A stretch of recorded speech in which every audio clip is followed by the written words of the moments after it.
प्रथम इतिवृत्त अध्याय 1। आदाम ठारू अब्राहम पर्यंत वंशावली।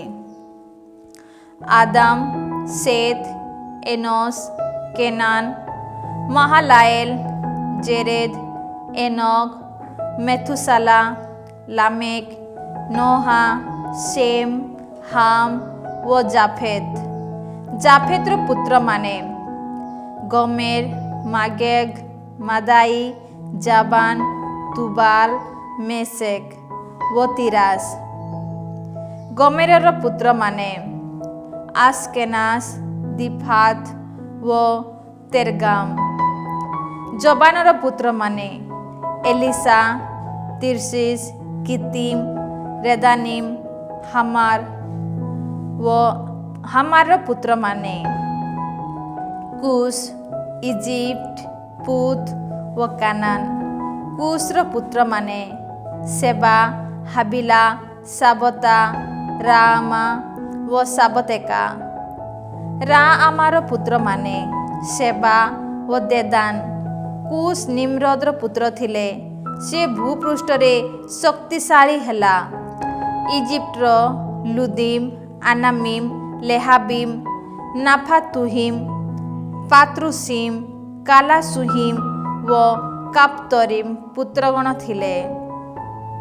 फिलिस्तीय मानक उद्भव काल सुहिमଙ୍କ ଠାରୁ ହୋଇଥିଲା। सीदन कानानर प्रथम जात पुत्र व हेत तार द्वितीय पुत्र थिले। जेबुसीय, आमोरीय, गिर्गसीय, हिबीय, आर्कीय, सिनीय, आर्बतीय, सेमारीय व हामाथीय माने कानानरु जात होइथिले। एलाम, आसुस, आर्फक्साद, लुद, आराम, उस, हुल, गेथेर व मेसेक सेमर पुत्र थिले। आर्फक्साद शेलार व शेला एबेरर पिता थिले। एबेर ठारू 2 जन पुत्र जात हेले, पेलेग व तार भ्राता जकथान। पेलेगर जीवन कालरे पृथ्वी विभक्त हेला। जकथानर पुत्रगण आलमदाद, शेलेफ, हासर माबेत, जेराव, हादेराम, उसाल, दिक्ला, एबाल, अबीमाएल, सेबा, ओफिर, हाबिला व जबाब। एमाने समस्ते जकथानर पुत्र थिले। शेम, हार्पक्साद, शेला, एबर, पेलेग, रेउ, सेरुग, नहर, तेरा व अब्राहम। बनाम अब्राम सेमर वंशज माने अटंती। अब्राहमଙ୍କ संतान गण इसाहाक व इस्माइल अब्राहमଙ୍କ पुत्र थिले।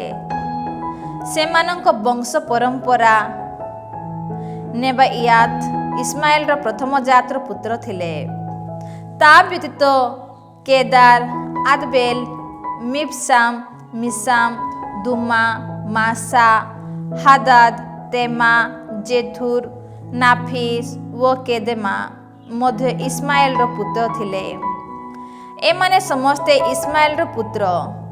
अब्राहमଙ୍କ उपपत्नी केथुर ठारू जात पुत्र मानक नाम विवरणी सिमरान, पोक्सान, मेदान, मिदियान, इस्बाक व शुआ, शेबा व ददान जेक्सानर पुत्र थिले। मिदिया मानक पुत्रगण एफा, एफेर, हानक, आबिदा व एल्दा। एमाने समस्ते केथुरार वंशधर अटंती। अब्राहम इसाकଙ୍କ पिता थिले एसाउ व इस्राएलर इसाकଙ୍କ पुत्र थिले एसाउଙ୍କ पुत्रगण एलिफास, रेउएल, जेउस, जालम व करह। एलिफासर पुत्रगण तेमान, ओमरा, सेफी, गाथाम, केनास, तिम्ना व अमलेक, नाहात, सेरा, सम्हा, मिसोसा रेउएलर पुत्र थिले। सेईर पुत्रगण लथान, शेबला, सिबेयान, अनह, ଦିଶନ, ଏସର ଓ ଦିଶାନ। ଲେଥାନର ପୁତ୍ରମାନେ ହରି ଓ ହେମାମ। ତିମ୍ନା ଲେଥାନର ସହୋଦରୀ ଥିଲେ। ଆଲିଆନ, ମାନାହାତ, ଏବାଲ, ସେଫି ଓ ଅନାମ। ଶବାଲର ପୁତ୍ର ଥିଲେ ସିବେୟାନର ପୁତ୍ରଗଣ ଆଇୟା, ଆନାହ, ଦିଶନ। ଆନାହର ପୁତ୍ର ଥିଲା। ହାମରାନ, ଏସବାନ, ଇତ୍ରାନ ଓ କେରାନ ଦିଶନର ପୁତ୍ର ଥିଲେ। ଏସରର ପୁତ୍ରଗଣ ବିଲିହାନ, ସାବାନ ଓ ଜାକାନ। ଉସ ଓ ଆରାନ ଦିଶାନର ପୁତ୍ର ଥିଲେ। ଇସ୍ରାଏଲୀୟମାନଙ୍କ ମଧ୍ୟରେ କୌଣସି ରାଜା ରାଜତ୍ୱ କରିବାକୁ ଆରମ୍ଭ କରିବା ପୂର୍ବରେ ଏଦୋମୀୟ ଦେଶରେ ରାଜୁତି କରିଥିବା ରାଜାମାନଙ୍କ ନାମ ବିବରଣୀ। ବେୟେରର ପୁତ୍ର ବେଲା, ସେ ଦିନହାବା ନଗରୀବାସୀ ଥିଲା। ବେଲାର ମୃତ୍ୟୁ ପରେ ବସ୍ରାବାସୀ ସେରାହର ପୁତ୍ର ଜବାବ ତା ପରିବର୍ତ୍ତେ ରାଜୁତି କଲା।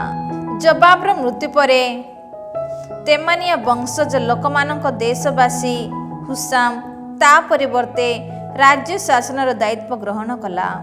ହୁସାମର ମୃତ୍ୟୁ ପରେ ବେଦାଦର ପୁତ୍ର ହାଦାଦ ତା ପରିବର୍ତ୍ତେ ରାଜୁତି କଲା।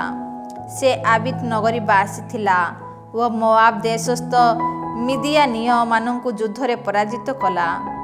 ହାଦାଦର ମୃତ୍ୟୁ ପରେ ମାସରେକାବାସୀ ସିମ୍ଲା ତା ପରିବର୍ତ୍ତେ ରାଜ୍ୟ ଶାସନର ଦାୟିତ୍ୱ ଗ୍ରହଣ କଲା। ସାମ୍ଳାର ମୃତ୍ୟୁ ପରେ ୟୁଫ୍ରେଟିସ ନଦୀ ତଟଦେଶ ରହବାଥବାସୀ ସାଉଲ ତା ପରିବର୍ତ୍ତେ ରାଜୁତି କଲା। ସାଉଲର ଦେହାନ୍ତ ପରେ ଆଖବରର ପୁତ୍ର ବାଲହାନାନ ତା ପରିବର୍ତ୍ତେ ରାଜ୍ୟ ଶାସନ ଆରମ୍ଭ କଲା।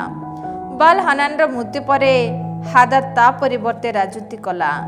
ସେ ପାଇ ନଗରୀବାସୀ ଥିଲା ଓ ମେସେହାବର ପୌତ୍ରୀ ତଥା ମାତ୍ରେଦର କନ୍ୟା ମେହେତାବଲ ତାର ପତ୍ନୀ ଥିଲା। ହାଦାଦ ମୃତ୍ୟୁବରଣ କଲା। ଏଦୋମୀୟ ଦେଶବାସୀ ପ୍ରମୁଖ ବ୍ୟକ୍ତିଗଣ ତିମ୍ନା, ଆଲିୟା, ଜେଥେଜ, ଓହଲିବାମା, ଏଲା, ପିନନ, କେନାସ, ତେମାନ, ମିବସାର, ମାଗଦିଏଲ ଓ ଇରାମ ଏମାନେ ଏଦୋମୀୟ ଦେଶବାସୀ ପ୍ରମୁଖ ବ୍ୟକ୍ତି ଥିଲେ। ପ୍ରଥମ ଇତିବୃତ୍ତ ଅଧ୍ୟାୟ 2। ଜୁଦାର ବଂଶ ପରମ୍ପରା। ଇସ୍ରାଏଲୀୟମାନଙ୍କ ପୁତ୍ରମାନଙ୍କ ନାମ ବିବରଣୀ। ରେଉବେନ, ସିମେୟାନ, ଲେବି, ଜୁଦା, ଇସାକାର, ସେବୁଲୁନ, ଦାନ, ଯୋସେଫ, ବେଞ୍ଜାମିନ, ନାଫତାଲି, ଗାଦ ଓ ଆସେର। ଜୁଦାର ପୁତ୍ରଗଣ ଏର, ଓନାନ ଓ ସେଲା। ଏମାନଙ୍କର ମାତା କାନାନିଆ ବାତ୍ସୁଆ ଥିଲା। ଜୁଦାର ପ୍ରଥମ ଜାତ ପୁତ୍ର ଅର ପ୍ରଭୁଙ୍କ ସନ୍ନିଧାନରେ ଦୁଷ୍ଟ ଥିବାରୁ ପ୍ରଭୁ ତାକୁ ନିଧନ କଲେ। ଜୁଦାର ଔରସରୁ ତାର ପୁତ୍ରବଧୂ ଥାମାର, ପେରେସ ଓ ସେରାହ ନାମକ 2 ଜଣ ପୁତ୍ରଙ୍କୁ ଜନ୍ମ ଦେଲା। ଏପରି ସର୍ବମୋଟ ଜୁଦାର 5 ଜଣ ପୁତ୍ର ଥିଲେ। ପେରେସର ପୁତ୍ରଗଣ ଏସ୍ରନ ଓ ହାମୁଲ। ସିମ୍ରି, ଏଥାନ, ହେମାନ, କାଲକେଲ ଓ ଦାରା ପ୍ରଭୃତି 5 ଜଣ ବ୍ୟକ୍ତି ସେରାହର ପୁତ୍ର ଥିଲେ। ଉତ୍ସର୍ଗିତ ବସ୍ତୁକୁ ଅପହରଣ କରି ଇସ୍ରାଏଲର ଅନିଷ୍ଟକର୍ମ ସାଧନ କରିଥିବା ଆକାରର କାର୍ମିର ପୁତ୍ର ଥିଲା। ଏଥାନର ପୁତ୍ର ଆସାରିଆ ଥିଲା। ଏସ୍ରାନର ପୁତ୍ରମାନେ ଜେରାହାମେଲ, ରାମ ଓ କେଲୁବାଲ। ରାମ ଆମିନାଦାବର ଓ ଆମିନାଦାବ ଜୁଦା ଗୋଷ୍ଠୀର ଜଣେ ନେତା। ନାହାଶେନର ପିତା ଥିଲେ। ନାହାଶେନ ସାଲମାର ଓ ସାଲମା ବୋଆଜର ପିତା ଥିଲେ। ବୋଆଜ ଓବେଦର ଓ ଓବେଦ ଜେସେର ପିତା ଥିଲେ। ଜେସେର ପୁତ୍ରଗଣ ତାର ପ୍ରଥମ ଜାତ ପୁତ୍ର ଏଲିଆବ, ଦ୍ୱିତୀୟ ପୁତ୍ର ଆମିନାଦାବ, ତୃତୀୟ ପୁତ୍ର ସିମେୟା, ଚତୁର୍ଥ ପୁତ୍ର ନେଥାନେଲ, ପଞ୍ଚମ ପୁତ୍ର ଗଧାଇ, ଷଷ୍ଠ ପୁତ୍ର ଅସେମ ଓ ସପ୍ତମ ପୁତ୍ର ଦାବିଦ। ଏ ସମସ୍ତଙ୍କର ଭଗ୍ନୀ ଥିଲେ ସେରୁଇୟା ଓ ଆବିଗାଇଲ।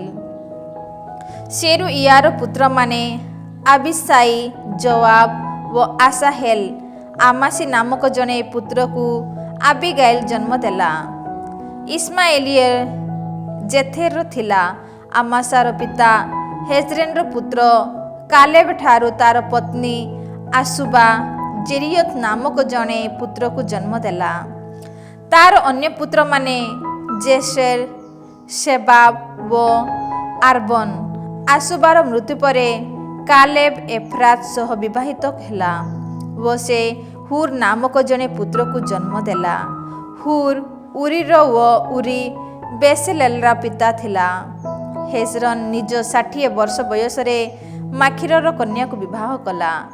ସେ ସେଗୁବ ନାମକ ଜଣେ ପୁତ୍ରକୁ ପ୍ରସବ କଲା। ଏହି ମାଖିର ଗିଲେୟାଦର ପିତା ଥିଲା। ସେଗୁବ ଜାଇରର ପିତା ଥିଲା। ଗିଲେୟାଦ ଦେଶରେ ଜାଇରର 23 ଗୋଟି ନଗରୀ ଥିଲା, କିନ୍ତୁ ଗେସୁର ଓ ଆରାମ ସେମାନଙ୍କ ହସ୍ତରୁ ହାବତ ଜାଇର, କେନା ତଥା ସେଗୁଡ଼ିକର ଗ୍ରାମ ସମୂହ ସମେତ 60ଟି ସହର ଅଧିକାର କଲେ। ଏମାନେ ସମସ୍ତେ ଗିଲିଆଦର ପିତା ମାଖିରର ବଂଶଧର ଥିଲେ। ହେଜ୍ରୋନର ମୃତ୍ୟୁ ପରେ କାଲେବ ନିଜ ପିତାଙ୍କ ବିଧବା ଏଫ୍ରତାକୁ ବିବାହ କଲା ଓ ସେ ଆସୁର ନାମକ ଜଣେ ପୁତ୍ରକୁ ଜନ୍ମ ଦେଲା। ଆସୁର ତେକୋଆର ପିତା ଥିଲା। ହେଜ୍ରୋନର ପ୍ରଥମ ଜାତ ଜେରେହମେଲର ପୁତ୍ରମାନେ ତାର ଆଦ୍ୟଜାତ ପୁତ୍ର ରାମ ଓ ତତ୍ପରେ ବୁନା, ଅରେମ, ଅସେମ ଓ ଅହିଜା। ଜେରେହମେଲର ଆଥାର ନାମ୍ନୀ ଅନ୍ୟ ଜଣେ ପତ୍ନୀ ମଧ୍ୟ ଥିଲେ। ସେ ଅନାମର ମାତା ଥିଲା। ଜେରାହମେଲର ଆଦ୍ୟଜାତ ପୁତ୍ର ରାମର ସନ୍ତାନମାନେ ମାସ, ଜାମିନ ଓ ଏକର। ଅନାମର ପୁତ୍ରମାନେ ସାମାଇ ଓ ଜାଦା। ନାଦାବ ଓ ଆବିସୁର ସାମାଇର ପୁତ୍ର ଥିଲେ। ଆବିହାଇଲ ଆବିସୁରର ପତ୍ନୀ ଥିଲା ଓ ସେ ଆହାବାନ ଓ ମେଲିଦକୁ ଜନ୍ମ ଦେଲା। ନାଦାବର ପୁତ୍ରମାନେ ସେଲେଦ ଓ ଆପାଇମ। ସେଲେଦ ନିଃସନ୍ତାନ ହୋଇ ମୃତ୍ୟୁବରଣ କଲା। ଆପାଇମର ପୁତ୍ର ଇସି, ଇସିର ପୁତ୍ର ଶେଷାନ ଓ ଶେଷାନର ପୁତ୍ର ଆହାଲାଇ ଥିଲେ। ସାମାଇର ସହୋଦର ଜାଦାର ପୁତ୍ରମାନେ ଜେଥେର ଓ ଜନାଥନ। ଜେଥେର ନିଃସନ୍ତାନ ହୋଇ ମୃତ୍ୟୁବରଣ କଲା। ପେଲେତ ଓ ସାସା ଜନାଥନର ପୁତ୍ର ଥିଲେ। ଏମାନେ ସମସ୍ତେ ଜେରେହମେଲର ବଂଶଧର ଥିଲେ। ଶେଷାନର କୌଣସି ପୁତ୍ର ନଥିଲା, ତାର କେବଳ କନ୍ୟାମାନେ ଥିଲେ। କିନ୍ତୁ ଶେଷାନର ଜାରାହା ନାମକ ଜଣେ ଇଜିପ୍ଟୀୟ ଦାସ ଥିଲା। ତେଣୁ ଶେଷାନ ସ୍ୱକନ୍ୟାକୁ ନିଜ ଦାସ ଜାରାହା ସହ ବିବାହ କଲା ଓ ସେ ଆତାଇକୁ ଜନ୍ମ ଦେଲା। ଆତାଇ ନାଥାନର ଓ ନାଥାନ ସାବାଦର ପିତା ଥିଲେ। ସାବାଦ ଏଫଲାଲର ଓ ଏଫଲାଲ ଅବେଦର ପିତା ଥିଲେ। ଅବେଦ ଠାରୁ ଜେହୁ ଓ ଜେହୁ ଠାରୁ ଆସାରିଆ ଜାତ ହେଲେ। ଆସାରିଆ ହେଲସେର ଓ ହେଲେସ ଏଲସାରର ପିତା ଥିଲେ। ଏଲେୟାଜରଙ୍କ ଠାରୁ ସିମସାଇ ଓ ସିମ୍ମାଇଙ୍କ ଠାରୁ ଶାଲମ ଜାତ ହେଲେ। ଶାଲମ ଜେକାମିଆଙ୍କ ଓ ଜେକାମିଆ ଏଲିସାମଙ୍କ ପିତା ଥିଲେ। ଜେରହମେଲଙ୍କ ସହୋଦର କାଲେବର ପ୍ରଥମ ଜାତ ପୁତ୍ର ଥିଲେ। ମାରେସା ଓ ମାରେସା ସିଫଙ୍କ ପିତା ଥିଲେ। ମାରେସାର ପୁତ୍ର ହେବ୍ରନ। ହେବ୍ରନଙ୍କ ପୁତ୍ରମାନେ କରହା, ତପୁଆ, ରେଖେମ ଓ ସେମା। ସେମା ରାହାମର ଓ ସେ ଜେରେକିଆଙ୍କ ପିତା ଥିଲେ।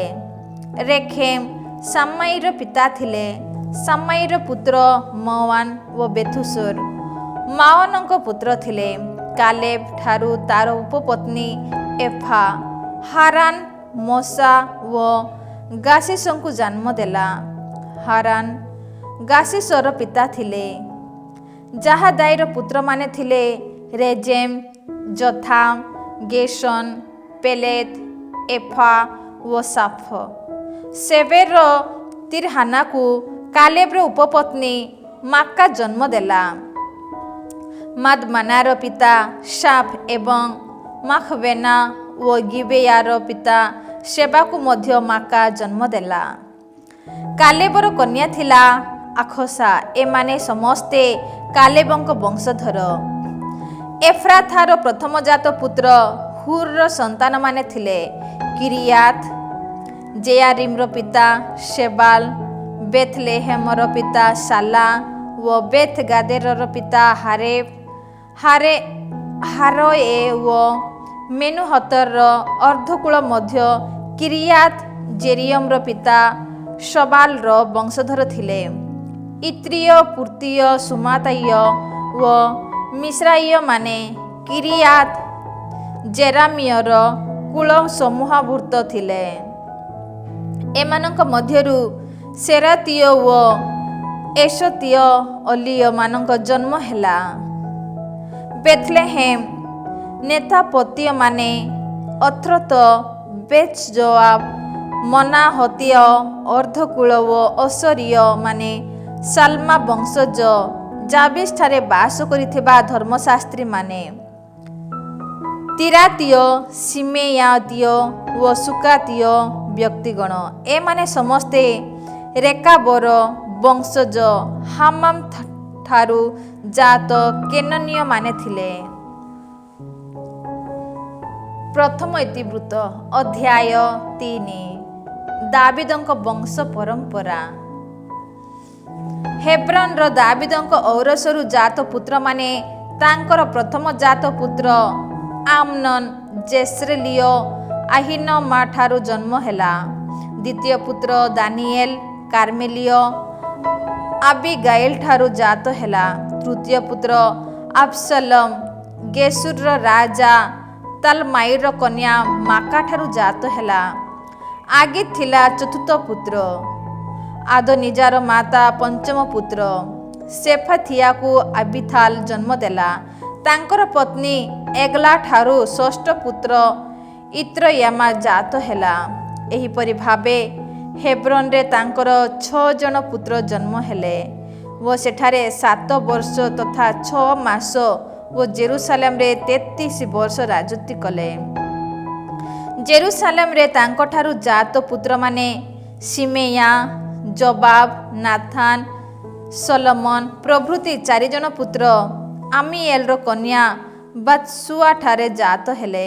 ତତ୍ପରେ ଇବ୍ହାର, ଏଲିଶାମା, ଏଲିପେଲେତ, ନୋଗା, ନେଫେଗ, ଜାଫିୟା, ଏଲିଶାମା, ଏଲିଆଦ ଓ ଏଲିପେଲେତ ପ୍ରଭୃତି 9 ଜଣ ଉପପତ୍ନୀମାନଙ୍କଠାରୁ ଜାତ ସନ୍ତାନମାନଙ୍କ ବ୍ୟତୀତ ଏମାନେ ସମସ୍ତେ ଦାବିଦଙ୍କ ପୁତ୍ର ଥିଲେ। ସେମାନଙ୍କ ଥାମାର ନାମୀ ଜଣେ ସହୋଦରୀ ମଧ୍ୟ ଥିଲା। ସଲୋମନଙ୍କ ବଂଶଧରମାନେ। ରେହବୋଆମ ସଲୋମନଙ୍କ ପୁତ୍ର ଥିଲେ। ରେହବୋଆମଙ୍କ ପୁତ୍ର ଆବିଜା, ଆବିଜାଙ୍କ ପୁତ୍ର ଆସା, ଆସାଙ୍କ ପୁତ୍ର ଜେହୋଶାଫତ, ଜେହୋଶାଫତଙ୍କ ପୁତ୍ର ଜେରାମ, ଜେରାମଙ୍କ ପୁତ୍ର ଆହାସିୟା, ଆହାସିୟାଙ୍କ ପୁତ୍ର ଯୋଆସ, ଯୋଆସଙ୍କ ପୁତ୍ର ଆମାସିୟା, ଆମାସିୟାଙ୍କ ପୁତ୍ର ଆସେରିୟା, ଆସାରିୟାଙ୍କ ପୁତ୍ର ଯୋଥାମ, ଯୋଥାମଙ୍କ ପୁତ୍ର ଆହାସ, ଆହାସଙ୍କ ପୁତ୍ର ହେଜିକିୟା, ହେଜିକିୟାଙ୍କ ପୁତ୍ର ମାନାସେ, ମାନାସେଙ୍କ ପୁତ୍ର ଆମନୋନ, ଆମନୋନଙ୍କ ପୁତ୍ର ଯୋସିୟା, ଯୋସିୟାଙ୍କ ପୁତ୍ରମାନେ ତାଙ୍କର ପ୍ରଥମ ଜାତ ପୁତ୍ର ଯୋଆନନ, ଦ୍ୱିତୀୟ ପୁତ୍ର ଜେହୋୟାକିମ, ତୃତୀୟ ପୁତ୍ର ସେଦେକିୟା ଓ ଚତୁର୍ଥ ପୁତ୍ର ସାଲୁମ। ଜେହୋୟାମିଙ୍କ ବଂଶଧରମାନେ। ଜେହୋୟାମିଙ୍କ ପୁତ୍ର ଜେକୋନିୟା, ଜେକୋନିୟାଙ୍କ ପୁତ୍ର ସେଦେକିୟା। ପ୍ରବାସୀ ଜେକୋନିୟାଙ୍କ ପୁତ୍ରମାନେ ଶେଆଲଥିଏଲ, ମାଲକିରାମ, ପେଦାଇୟା, ସେନାସାର, ପେକାମିୟା, ହାସାମା ଓ ନେବାବିୟା। ପେଦାଇୟାଙ୍କ ପୁତ୍ରମାନେ ଥିଲେ ସେରୁବାବେଲ ଓ ସିମେଇ। ସେରୁବାବେଲଙ୍କ ପୁତ୍ରମାନେ ଥିଲେ ମେସୁଲାମ ଓ ହାନାନିୟ। ସେମାନଙ୍କର ସହୋଦରୀ ଥିଲା ଶେଲାମିତ, ହାସୁବା, ଓହେଲ, ବେଖେରିୟା, ହାସଦିୟା ଓ ଜୁସାବ। ହେସେଦ ନାମକ ତାଙ୍କର 5 ଜଣ ପୁତ୍ର ମଧ୍ୟ ଥିଲେ। ହାନାନିଆଙ୍କ ପୁତ୍ରମାନେ ଥିଲେ ପେଲାତିଆ ଓ ଜେସାଇଆ, ଜେସାଇଆଙ୍କ ପୁତ୍ର ରେଫାଇଆ, ରେଫାଇଆଙ୍କ ପୁତ୍ର ଆର୍ନାନ, ଆର୍ନାନଙ୍କ ପୁତ୍ର ଅବାଦିଆ, ଅବାଦିଆଙ୍କ ପୁତ୍ର ସେଖାନିଆ, ସେଖାନିଆଙ୍କ ପୁତ୍ର ସେମାଇଆ, ସେମାଇଆଙ୍କ ପୁତ୍ର ହାତୁସ, ଇଗାଲ, ବାରିଆ, ନେୟାରିଆ, ସାଫାତ, ସର୍ବମୋଟ 6 ଜଣ। ନେୟାରିଆଙ୍କ ପୁତ୍ରମାନେ ଏଲିଏନାଇ, ହିସ୍କିଆ, ଆସ୍ରିକାମ, ସର୍ବମୋଟ 3 ଜଣ। ଏଲିଏନାଇଙ୍କ ପୁତ୍ରମାନେ ହଦାବିଆ, ଏଲିୟାସିବ, ପେଲାଇଆ, ଆକୁବ, ଜହନାନ, ଦେଲାଇଆ ଓ ଆନାନି, ସର୍ବମୋଟ 7 ଜଣ। ପ୍ରଥମ ଇତିବୃତ୍ତ ଅଧ୍ୟାୟ 4। ଜୁଦାଙ୍କର ବଂଶଧର। ଜୁଦାଙ୍କ ପୁତ୍ରମାନେ ପେରେସ, ହେଜରନ, କାର୍ମି, ହୁର ଓ ସାବାଲ। ସାବାଲଙ୍କ ପୁତ୍ର ରେୟାଇଆ ଜାହାତଙ୍କ ପିତା ଥିଲେ ଓ ଜହାତ ଆହୁମାଇ ଓ ଲାହାଦଙ୍କ ପିତା ଥିଲେ। ଏମାନେ ସମସ୍ତେ ସେରାତୀୟ ପରିବାର ବର୍ଗଜ। ଏଥାମଙ୍କ ପୁତ୍ରମାନେ ଜେସ୍ରେଲ, ଇସମା ଓ ଇଦବାସ। ସେମାନଙ୍କ ସହୋଦରୀ ଥିଲା ହାସଲେଲପନି। ପେନୁଏଲଙ୍କ ଗେଦରଙ୍କ ପିତା ଥିଲେ ଓ ଏଜର ହୁସାଙ୍କ ପିତା ଥିଲେ। ଏମାନେ ସମସ୍ତେ ବେଥଲେହେମଙ୍କ ପିତା ଏଫ୍ରାଥଙ୍କ ପ୍ରଥମଜାତ ପୁତ୍ର ହୁରୁଙ୍କ ସନ୍ତାନ ଥିଲେ। ତୋକଆଙ୍କ ପିତା ଆସୁରଙ୍କ ହେଲା ଓ ନାରା ନାମ୍ନୀ ଦୁଇ ଜଣ ପତ୍ନୀ ଥିଲେ। ତାଙ୍କଠାରୁ ଆହୁସାମା, ହେଫେର, ତେମେନି, ହାହାସ୍ତାରି ପ୍ରଭୃତି ପୁତ୍ରମାନଙ୍କୁ ନାରା ଜନ୍ମ ଦେଲା। ଏମାନେ ସମସ୍ତେ ନାରାର ପୁତ୍ର ଥିଲେ। ହେଲାର ପୁତ୍ରମାନେ ସେରେଥ, ଇସାର ଓ ଏଥନାନ, ଅନୁବ ଓ ସେବେକା। ହାରୁମଙ୍କ ପୁତ୍ର ଆହାର ହେଲୋକଙ୍କ ପରିବାର ବର୍ଗଜ କସଙ୍କ ବଂଶଧର ଥିଲେ।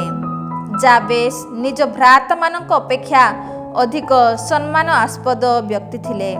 ତାଙ୍କର ମାତା ତାଙ୍କୁ ଜାବେଶ ନାମରେ ନାମିତ କରି କହିଲା, ମୁଁ ତାକୁ ବେଦନା ମଧ୍ୟରେ ଜନ୍ମ ଦେଲି। ଜାବେଶ ଇସ୍ରାଏଲର ଈଶ୍ୱରଙ୍କ ସନ୍ନିଧାନରେ ପ୍ରାର୍ଥନା କରି କହିଲେ, ହେ ଈଶ୍ୱର, ମୋତେ ଆଶୀଷ ଦେଇ ମୋର ସୀମା ସରହଦକୁ ବିସ୍ତୃତ କରିବା ପାଇଁ ସଦୟ ହୁଅ। ତୁମ ହସ୍ତ ମୋର ସହବର୍ତ୍ତୀ ରହୁ ଓ ମୋତେ ବିପଦରୁ ରକ୍ଷା କରୁ। ତାହା ହେଲେ ମୁଁ ଦୁଃଖ ସଙ୍କଟରୁ ମୁକ୍ତ ହେବି। ଈଶ୍ୱର ତାଙ୍କ ପ୍ରାର୍ଥନା ପ୍ରତି କର୍ଣ୍ଣପାତ କରି ତାଙ୍କର ନିବେଦନ ପୂର୍ଣ୍ଣ କଲେ। ସୁହାଙ୍କ ସହୋଦରର କେଲୁବ ମେହିରଙ୍କ ପିତା ଥିଲେ ଓ ମେହିର ଏସ୍ତନଙ୍କ ପିତା ଥିଲେ। ଏସ୍ତନଙ୍କ ପୁତ୍ରମାନେ ବେଥ, ରାଫା, ପାସେଇ, ଇର, ନାହାସଙ୍କ ପିତା ତହିନା। ଏମାନେ ସମସ୍ତେ ରେଖା ନିବାସୀ ଥିଲେ। କେନାସଙ୍କ ପୁତ୍ରମାନେ ଅଥନିଏଲ, ସେରାଇଆ। ଅଥନିଏଲଙ୍କ ପୁତ୍ରମାନେ ହାତାତ ଓ ମେୟାନ୍ଥାଇ ଅଫ୍ରାମଙ୍କ ପିତା ଥିଲେ ଓ ସେରାଇଆ ଯୋଆବଙ୍କ ପିତା ଥିଲେ। ଶିଳ୍ପ ଚାତୁର୍ଯ୍ୟ ଯୋଗୁଁ ଗେହେରାସିମ ନାମରେ ପରିଚିତ ବ୍ୟକ୍ତିମାନଙ୍କ ପିତା ଯୋଆବ ଥିଲେ।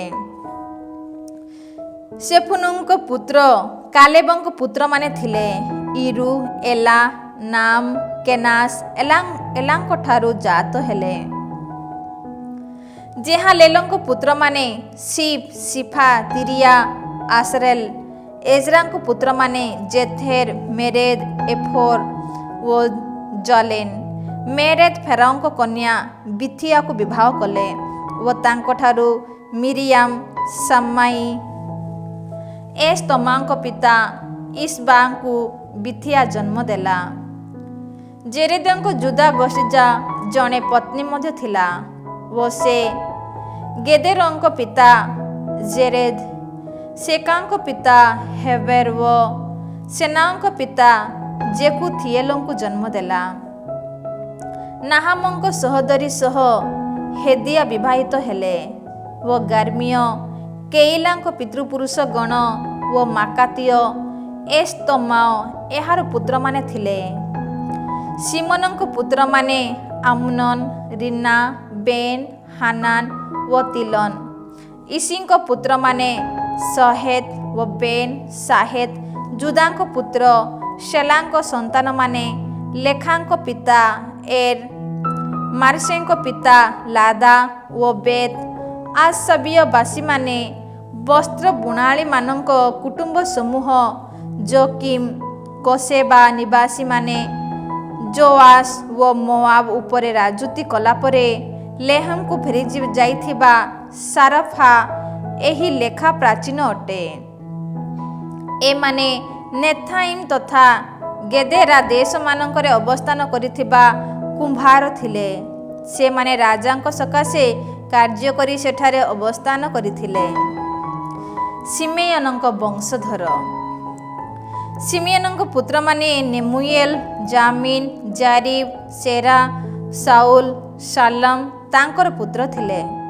ସାଲମଙ୍କ ପୁତ୍ର ମିବସାମ ଓ ମିବସାମଙ୍କ ପୁତ୍ର ମିଶମା ଥିଲେ। ମିଶମାଙ୍କ ପୁତ୍ର ହାମୁଏଲ, ହାମୁଏଲଙ୍କ ପୁତ୍ର ସାକୁର ଓ ସାକୁରଙ୍କ ପୁତ୍ର ସିମେଇ। ସିମେଇଙ୍କର 16 ଜଣ ପୁତ୍ର ଓ 6 ଜଣ କନ୍ୟା ଥିଲେ। କିନ୍ତୁ ତାଙ୍କର ସହୋଦରମାନଙ୍କଠାରୁ ବହୁ ସଂଖ୍ୟକ ସନ୍ତାନ ଜାତ ହୋଇନଥିଲେ। ଜୁଦା ଗୋଷ୍ଠୀର ଲୋକମାନଙ୍କ ଭଳି ସେମାନେ ବୁଦ୍ଧିପ୍ରାପ୍ତ ମଧ୍ୟ ହୋଇନଥିଲେ। ସେମାନେ ବେର୍ସେବା, ମାଲାଦା, ହାସାର ସୁଆଲ, ବିଲହା, ଏସେମ, ତୋଲାଦ, ବେଥୁଏଲ, ହର୍ମା, ସିକ୍ଲାଗ, ବେଥମାରା, କାବେତ, ହାସାର ସୁସିମ, ବେଥବିରି, ସାଆରାଇମ ପ୍ରଭୃତି ନଗରୀଗୁଡ଼ିକରେ ଅବସ୍ଥାନ କଲେ।